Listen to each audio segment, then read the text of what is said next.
Didier Raoult est condamné par l'ordre des médecins. Je vous raconte. En décembre 2021, après avoir écopé d'un simple blâme devant la chambre disciplinaire de l'ordre des médecins, Didier Raoult déclarait « Je peux continuer à faire mon métier ». Et tous les pro-Raoult disaient « Voyez, un blâme, c'est rien, ça veut dire qu'ils ne peuvent pas le condamner, il avait bien raison, qu'il avait gagné ». Et l'ordre avait fait appel de cette décision qu'il estimait trop clémente. Une audience a eu lieu en juin dernier, et nous avons appris, donc tard hier, que Didier Raoult a vu sa peine alourdie considérablement. 2 ans d'interdiction de pratiquer la médecine. Il était défendu par Fabrice Divisio, qu'on ne remerciera jamais assez. Fabrice. Alors, on pourrait dire, oui, alors 2 ans, le mec est à la retraite, il ne pratique plus. C'est vrai qu'on aurait aimé que l'ordre des médecins soit courageux plus tôt.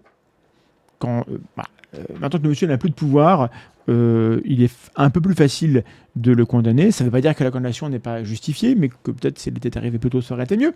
Donc désormais, c'est officiel, on peut le dire, puisque la profession le déclare elle-même. Le comportement de Didier Raoult pendant la pandémie était indigne d'un médecin.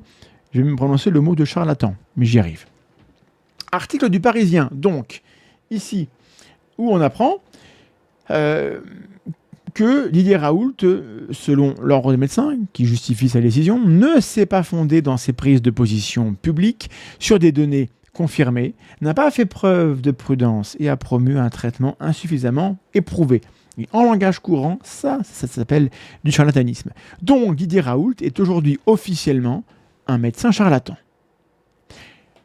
Ça va faire de la peine à beaucoup de gens, mais une nuance est apportée et il faut la souligner. En revanche, il n'a pas fait courir de risques injustifiés aux patients à qui il a prescrit de l'hydroxychloroquine, car il a sciemment écarté du traitement ceux qui présentaient les facteurs de risque les plus élevés, estime le président de la Chambre disciplinaire nationale.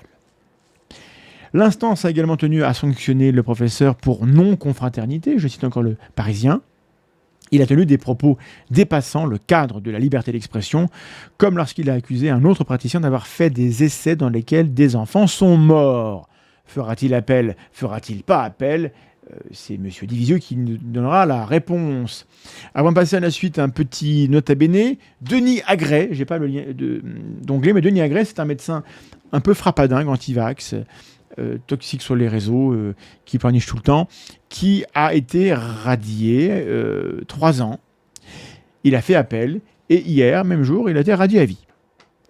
On s'est débarrassé pour menace de mort sur personne chargée d'une mission de service public. Les médecins qui menacent les gens de les tuer ne devraient pas pouvoir exercer la médecine. Eh bien, c'est réglé. Adieu, monsieur Agrey. Sans transition.